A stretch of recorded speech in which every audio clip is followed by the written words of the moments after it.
Welcome back to another review, and in today's one we're inside the Mercedes-Benz GLA 200d. Now think about an A-Class, right?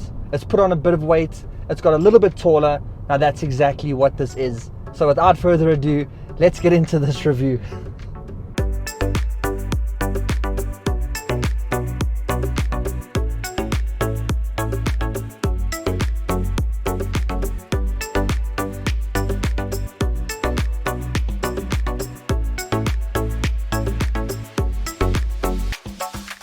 Okay, the Mercedes-Benz GLA 200d.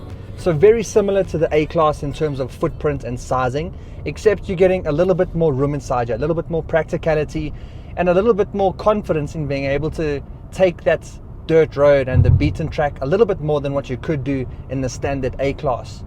Now powering this 200d is a 2-litre 4-cylinder putting out 110 kilowatts and 320 Newton meters of torque, which is some decent power. That's one thing I definitely cannot complain about in here, is that the power is adequate for the size of the vehicle and exactly for like what it is. Mercedes-Benz claims in the realm of 5 to I think 5.5 to 6 liters per 100 k's. I'll put that exact number on screen. Liters per 100 kilometers, that is. And so far I'm on about 7.8. It's on its way down. I have done about just short of 80 odd kilometers now of driving, and it's been out on the open road out towards the cradle of humankind. So it's been some open road to really just cruise and let the car kind of work itself out and get some better fuel economy. It's starting to come down, but as I get back into the four-way side of things, there is a lot more uphills and that, so we'll see how the fuel economy kind of works out. But it hasn't been any lower than this at any point yet, so I'm not too sure if those numbers are possible. Probably on an open road after driving hundreds of kilometers you can maybe get it, but from a day-to-day point of view I don't think so. And then let's talk pricing. So the Mercedes-Benz GLA range, Mercedes-Benz has given the range a little bit more of appeal in terms of also like pricing and what you're getting. So you can get into a GLA 200 from 840,000 Rand, and that's now going to include the AMG line as well as a panoramic sunroof, which is really, really cool. So you're getting now a good looking car in terms of your entry level into essentially the G range for Mercedes-Benz, if you have to think about it that way. And then you're also getting the panoramic sunroof, and this is always a great addition. South Africans love the panoramic sunroof. I don't really know what the fuss about them is. It's honestly, it makes the car so hot inside here. Unless you've got that protective film over the glass that reflects the UV and all that sort of stuff. I'm on the side of the fence where I don't really worry about sunroofs and panoramic roofs too much, but for that audience that's looking for a luxury premium, I'd call it a hatch crossover with some ground clearance and that sort of thing of this magnitude.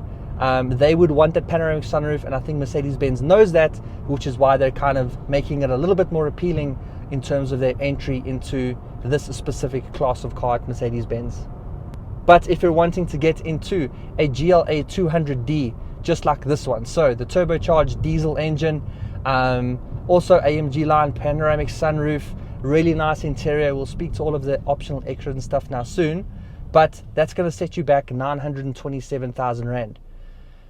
So yeah, it's a couple 10,000 short of $1 million. That's a lot of money to put into a car that's of this size, of this power. What you're getting from it, it's a little bit pricey in my opinion.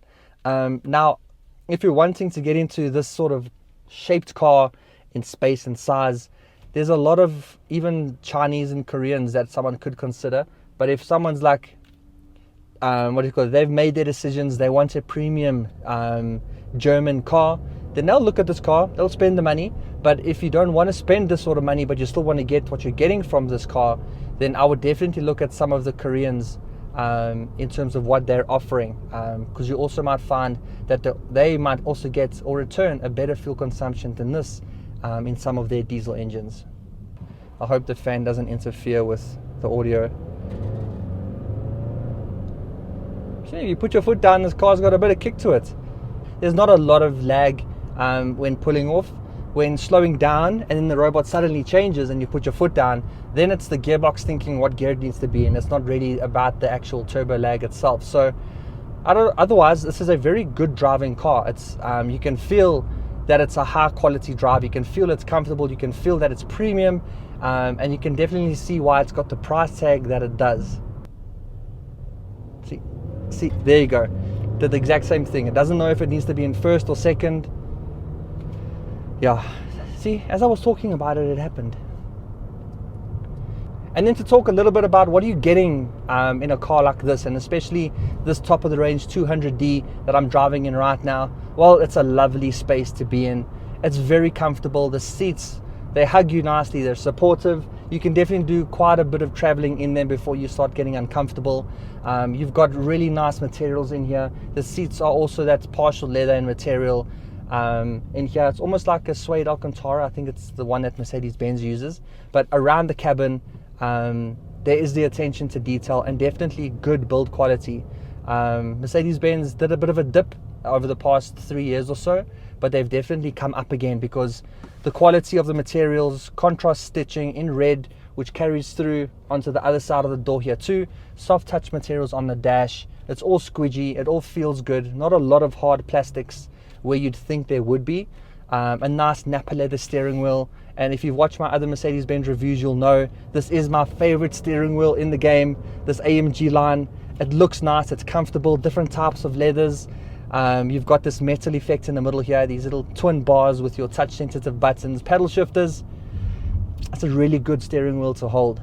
And then if you look straight through here, you'll find a digital display. There's two of them, one for the driver that you can also change the theme depending on how you're feeling, and then also one for your infotainment that can also house wireless Apple Android Apple CarPlay, Android Auto, as well as where you'll view your reverse camera and kind of where you'd see your park sensors and all that sort of stuff. So that'll all appear here along with your car settings and everything you need to even change your ambient lighting that Mercedes-Benz is very famous for and looks epic at night.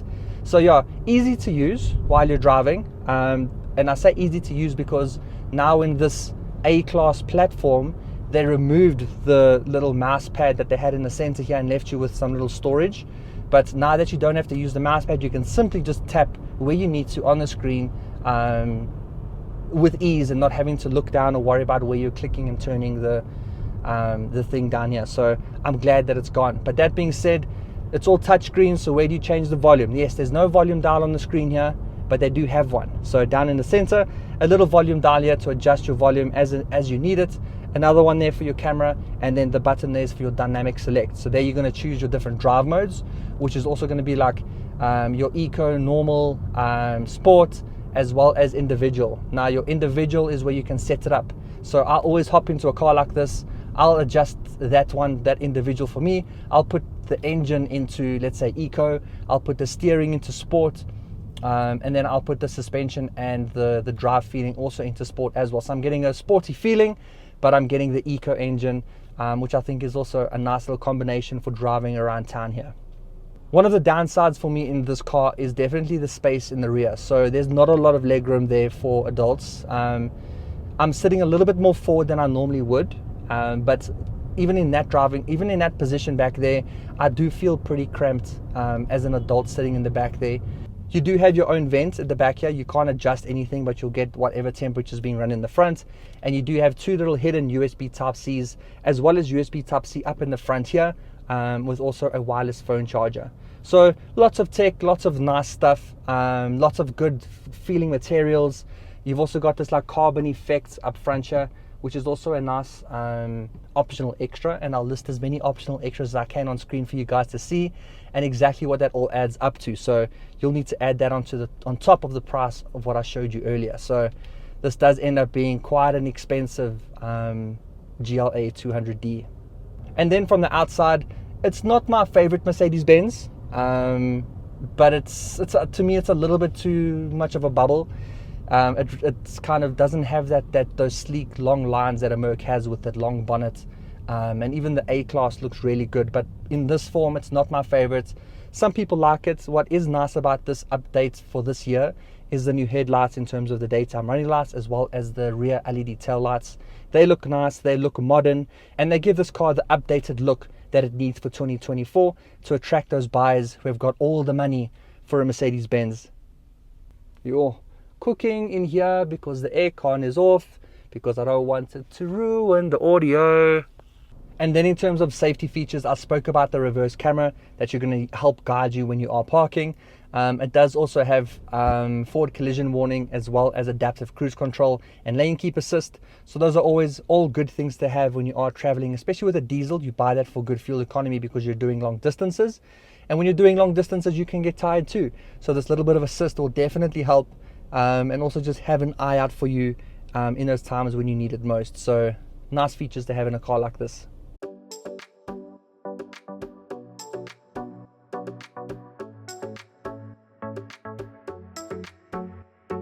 And then if you're looking for a Mercedes-Benz GLA, then go check one out on ChangeCars.co.za.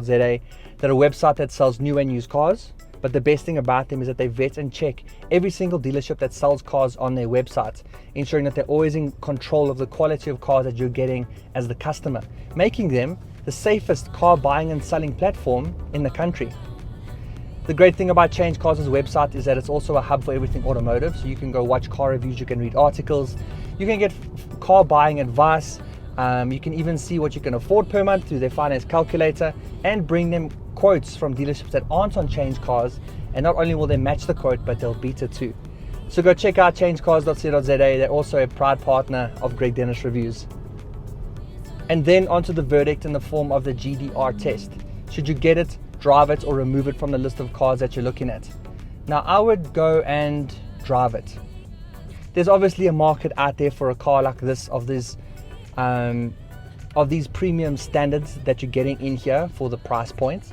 You're getting a very good engine, you're getting a very good gearbox, you're also getting a very comfortable car, although I feel like with the wheel setup and the suspension, it is quite stiff. So you are feeling a lot of the bumps on the road when you're driving. It doesn't necessarily absorb them very well. So yeah, I would go drive it, because see if this is the small compact crossover that you're looking for. And yeah, if it is, let me know. I'd love to hear if you went and bought a car like this. But otherwise, thank you for watching this review. I hope you enjoyed it, and I hope you learned a little bit more about the GLA 200d. And if you did, please really drop a like below. And if you want to see more reviews like this and other car related content, then please subscribe. And until then, I'll see you in the next one. Cheers. I've also just realized that I did this entire review with my glasses on. So I'm sorry for that. You cannot see my eyes, and maybe that's a good or bad thing. I don't know, but sorry.